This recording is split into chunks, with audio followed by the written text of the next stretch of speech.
tere, mina olen õpetaja Allan ja täna me vaatame, kuidas teha Google Docsis ilusat ja visuaalselt selget dokumenti. Me teeme seda täna retsepti näitel, kuidas kujundada ilusat retsepti, aga kõik see, mida me täna õpime, sobib ka ilusa sünnipäevakutse, peoplakati või millegi muu sarnase kujundamiseks. Ja ma olen jaganud selle teema 2 ossa. Selles videos esimeses osas me vaatame, millistest osadest koosneb üks retsept või plakat, kuidas see struktuur siis dokumendis luua ja jagada sinna siis tekstid, pildid, kuidas neid tekste, pilte või vajadusel näiteks internetist oleks mõistlik kätte saada ja vaatame, kuidas siis see töö õpetajale esitada. Järgmisse ossa jätame kõik iluteemad, kuidas seda teksti ja retsepti siis kujundada ilusamaks, värvide, fontide ja muu sellisega. Selleks, et alustada oma retsepti kujundamist, meil oleks vaja natukene vaadata, millised need retseptid välja näevad, leida siis retsept, mida tahame siis oma sinna plakatile panna või mida kujundada. Ja lähen selleks Google'isse ja paneme otsingusse retseptid. Näiteks Nami on üks selline tuntud koht, kus on retsepte ja siin on näiteks üks hommikupudru retsept aprikoostega, siin on pilt, mingisugused valmistusajad, valmistusjuhend, koostisosad. Retseptide puhul hästi oluline info on, et mitmele inimesele see kogus siin on mõeldud. Nii, lähme korraks tagasi, vaatame, mis siin veel on, Rimi näiteks retseptid.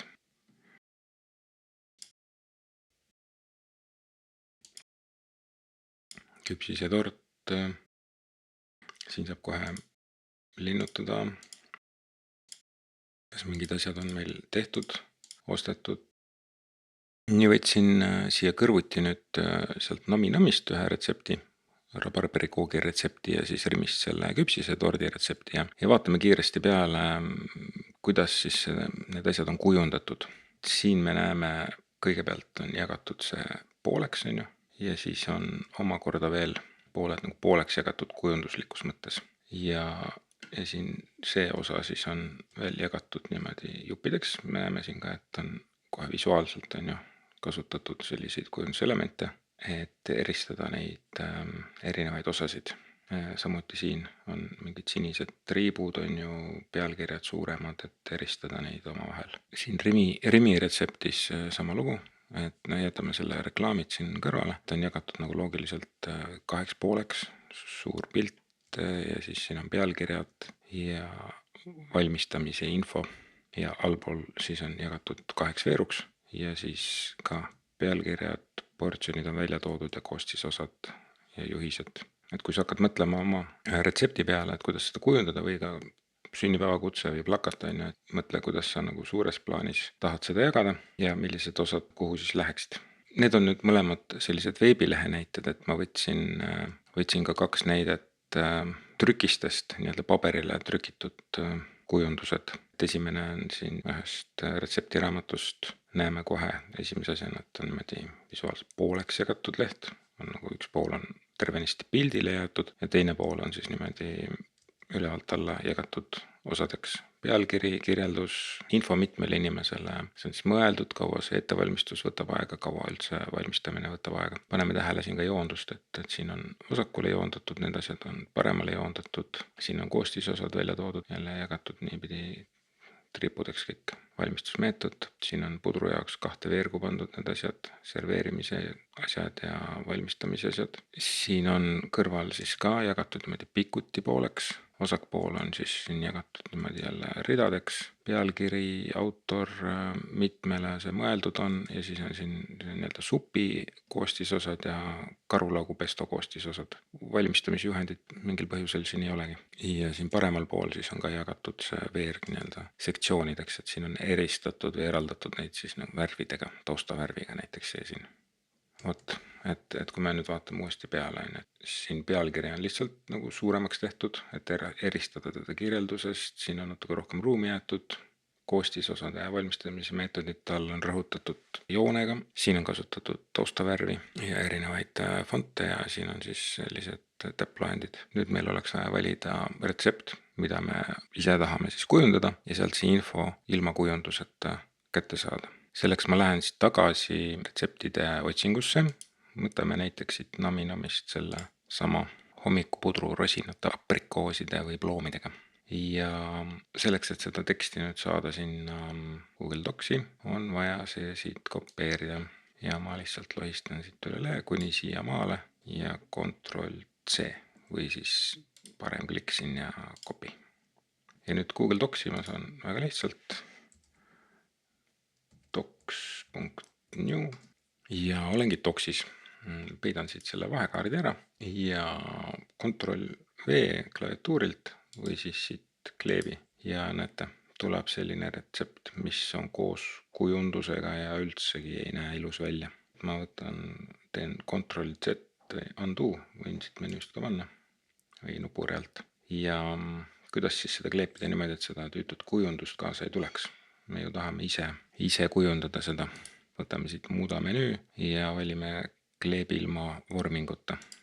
Siin on see retsept siis. Selleks, et nüüd hakata seda lahti arutama ja vaatama, et siis ma panen ekraanile kõrvuti selle dokumendi ja selle hommiku pudru rosinatega. Tõmban ta siia eraldi aknasse.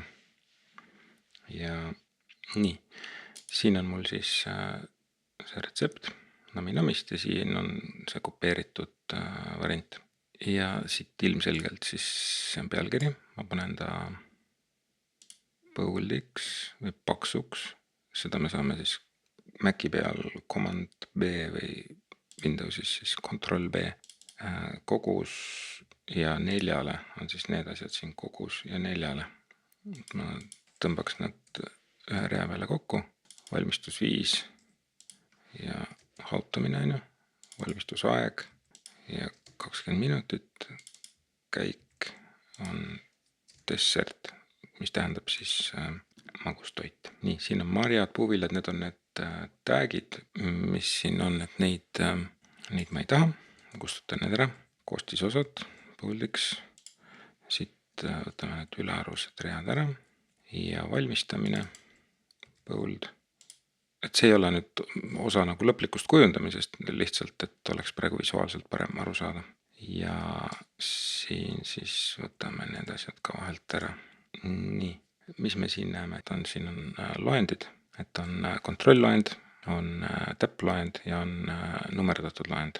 Et koostisosadele võiks panna näiteks täpploendi, valmistus juhendile, kas siis numbriloendi või kontrollloendi, sõltuvalt, et kas sa tahad seda asja kuidagi elektroonilise dokumendina kasutada ja näiteks siin siis klõpsata, et see on tehtud toidu valmistamise ajal. No koostisosadega samamoodi, et kui sa teeksid poe nimekirja ja lähed poodi, et siis sa tahad võib-olla siin niimoodi linnutada, et see on, mis on ostukorvi pandud. Aga kui me teeme lihtsalt ilusat plakatit või paberit, et siis pigem kasutame neid kas numbreid või täppe ja siin on samamoodi võimalik näiteks panna loendit, et kui me vaatame, näete, siin on kasutatud, originaalis on täpploendit kasutatud. Nii, aga see oli väikene kõrvalepõige. Nüüd on meil oluline info olemas, on ju, meil on pealkiri, kirjeldus, retsepti ja selline üldine info, koostisosad ja valmistamine. Meil oleks vaja veel kopeerida näiteks see pilt. Ilus oleks nagu, et kui sa teed nüüd mingit oma retsepti kogu aeg, et siis sa näiteks valmistad ise selle toidu oma pildi, aga antud juhul siis valin siit selle olemasoleva pildi, teen siin parema klikihiirega ja võtame siit copy image, kopeerime pildi ja lähen siia kuskile teksti lõppu ja kleebin siia Ctrl+V pildiga. Praegu mind ei huvita, kuhu ta tuli, ta läks eraldi uuele lehele ja ilus oleks see link ka kopeerida siit, et võtame selle lingi Ctrl+C ja paneme siia allikas ja Ctrl+V ja enter. Kus need Ctrl-klahvid ja enterid ja shiftid asuvad, et seda vaata siis selle kursuse esimesest videost, kus me koostasime oma päeva kohta kirjeldust. Vaatame kiiresti üle. Tekst on, link on allikale, pilt on olemas. Pigem neid pilte siit ei võtaks ja neid taustakujundusi ka, et kui me juba teeme oma kujundust, et tahaksime kasutada mingeid selliseid pilte, siis me võiks need kas ise teha või mingid teistsugused valida. Nii, et nüüd peaks mõtlema, kuidas me tahame seda siis kujundada, kuidas me seda struktureerime. üldise struktuuri mõttes ma võtaks eeskujuks selle trükise, et jagame lehe umbes pooleks ja siis selle retsepti paneme siia siis seda niimoodi ridadeks, et pilt jääks vasakule, retsept siia paremale. Läheme tagasi siis Google Docsi ja selleks, et seda teksti niimoodi mõistlikult samamoodi kuidagi paigutada vasakule, paremale, üles-alla, on erinevaid võimalusi, et minu soovitus on kasutada tabelit selleks.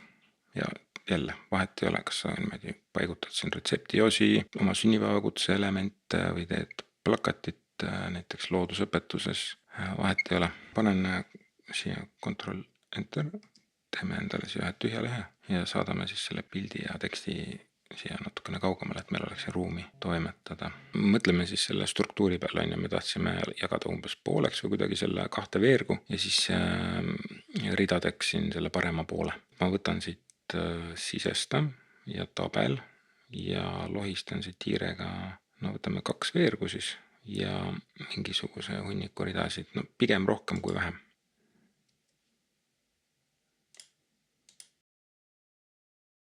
Tabeli puhul siis on oluline aru saada sõnavarast. Ma teen siin parema kliki ja võtan tabeli valikud, et näidata siis, et tabel koosneb elementidest ja nendel on nimed. Ja need nimed on olulised selleks, et leida üles siit vajalikud seaded. Et meil on tabel tervikuna, tabel, siis on meil veerg. Veerg on selline asi. See on üks veerg, see on teine veerg, veerud on need tulbad nii-öelda. Ja siit me saame siis veeruseaded. Terve tabeli kohta käivad seaded saame siit tabeli alt. Ja siis on meil siin read. Read on siis loomulikult need. Ja reaseadeid saame siit siis. Ja lahter on siis nagu rea ja veeru ristumiskoht, see üksik lahter. Et selle veeru ja selle rea ristumiskoht on see siin. See on üks lahter ja üksiku lahteri seaded on siin. Lisaks on siin veel värviseaded. Jätame siis meelde. Tabel, veerg, rida, lahter. Ja hakkame siis vaikselt kujundama, et me tahtsime siia vasakule poole pildi panna. See tähendab, et need lahtrid me võiksime kõik ühendada üheks suureks lahtriks. Ja selleks me valime siit selle valiku ühenda lahtrid. Ja me võime sinna kohe selle pildi siis, võtame siit lõika ja kleebi ja paneme selle pildi siia lahtrisse. Nii, ja siit hakkame siis allapoole tulema järjest nende asjadega. Et võtame siit pealkirja, võtame kirjelduse, ma lohistan neid lihtsalt. Nii, need täpsustused siia. Ma tahaks need jagada veel omakorda nagu 2 lahtri vahel. Et ma teeks sellele lahtrile sellise triki, et jaotame ta ära ja paneme, et veerge tekib siia juurde. Ja siis need asjad lohistaks sinna poole. Idee poolest võiks panna need iga selle asja siia veel nagu eraldi reana ka, aga pole mõtet nii keeruliseks seda struktuuri jääda, et praegu selle tabeli puhul meid huvitab just selline suur paigutus, suur plaan. Proovime siit selle reaga minema saada. Nii, nüüd on meil need niimoodi kõrvuti siin. Siia meil tulevad siis koostisosad. Ma teen topeltklõpsu ja lohistan. Nii, lohistame need asjad siia. Valmistamise juhend. Nii, ja tulebki meil puudu nendest. Ai tuleb. Ja siin jäi veel üks jutukene meil. Ja tegelikult allikas on ka. Nii, siia me võiksime panna siis selle allika jaoks lisame siia veel ühe rea alla poole ja lohistame selle allika näiteks siia. Nii, läks meil see nagu nüüd mitme lehe peale, mida ma ei tahtnud. Proovime ta kõigepealt ühele lehele saada ja siis me likvideerime siit selle lahtriga ära. Kuigi ta meil nagu otseselt jalgu ei jää. Nii, selleks, et saada see nagu paremini ühele lehele, peame vaatama, kuhu meil see ruum kaob. Vaatame, siin äärtes on palju ruumi. Neid nimetatakse ääristeks või inglise keeles margins ja neid me saame muuta siit leheseadistus ja näete, siin on 2,5 sentimeetrit, et ma panen siia, ma ei tea, näiteks ühed. Päris ära võtta neid nagu enamasti ei ole vaja. Nii, läks juba paremaks, natukene veel jäi sinna teisele lehele. Nüüd tõmbame seda osa näiteks siin laiali rohkem ja mahtuski kõik ära. Siit me võime neid ülearuseid ridu ära kustutada. Nii, nüüd me näeme, et siin on see üks lahter jäi siia alla, et ma võin siit need ära lohistada ja panna siit uuesti ühenda. Nii, nüüd on jälle, siin on siis üks veerg ja siin on teine veerg, mis on jagatud siin ruutudeks. Kuidas seda nüüd siin täpselt kujundada? Me saame igasuguseid värve ja fonte, seda me vaatame järgmises osas, aga natuke me saame veel siin selle tabeliga üht-teist teha. Et näete, siin jäävad meile mingid valged servad raami ja pildi vahele. Teen siin topeltklõpsu siin lahtris ja võtame siit lahtri ja lahtri täidis on siin 0, midagi. Ma panen siin 0. Näed, läks kohe lähemale sinna ja me võime seda pilti natuke suuremaks ka tõmmata. Et joondust me natuke vaatasime, seal originaalretseptis olid need asjad joondatud sinna paremale. Või mitte selles originaalretseptis, aga selles nii-öelda trükiversioonis. Mulle see nii ei meeldi. Seda saame siin muuta tabelis, on ju. Neid vaheseinu saame liigutada, mis on hea. Me saame neid peita ka. Ja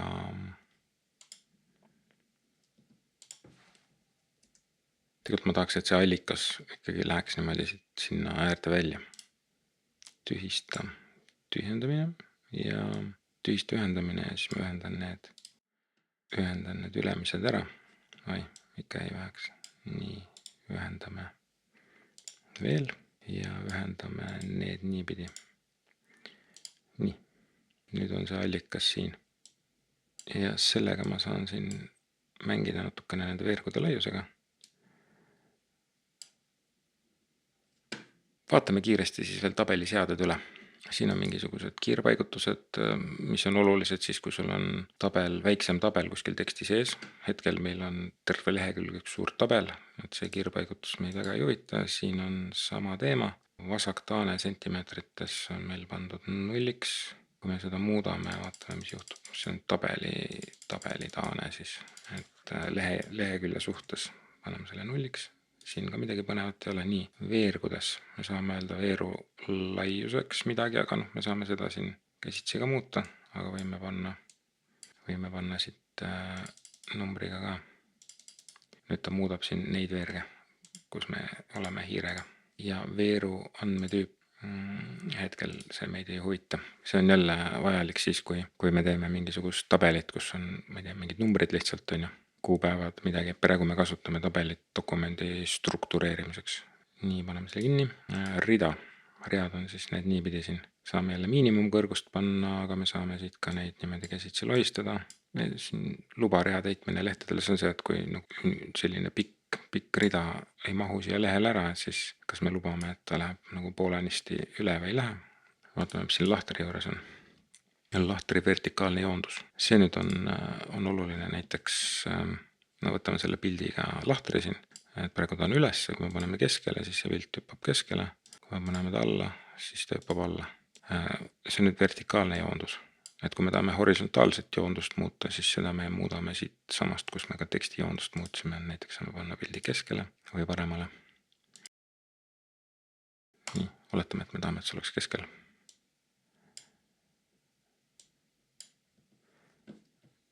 Ja üleval. Nii, lahtri täidis, seda me juba vaatasime, panime pildile, panime 0. Nendel tekstidel me teda pigem ei taha 0 panna, sest siis läheb see tekst liiga sinna ääre vastu. Et ta võiks olla siin pigem mingi 0,02 näiteks. Ja ta võiks olla siis nagu kõigil nendel lahtritel ühesugune.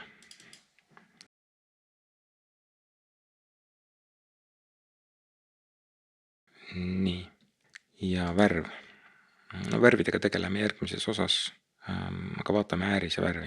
Et näiteks kui sa nüüd mõtled, et siin on mingid koledad mustad raamid, et kuidas me nendest siis lahti saame, et me ei taha ju, et lõppkujunduses oleksid sellised raamid.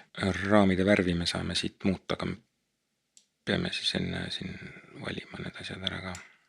Valime kõik ära, paneme näiteks siis kas värviks valge, mis valgel taustal nii-öelda kaobki ära, või nii, valime uuesti tabeli ja pigem siis ma panen ta praegu mustaks tagasi, paneme pigem äärise laiuse nulliks ja see tekitab sama efekti, et need raamid kaovad ära, aga see struktuur või paigutus jääb alles.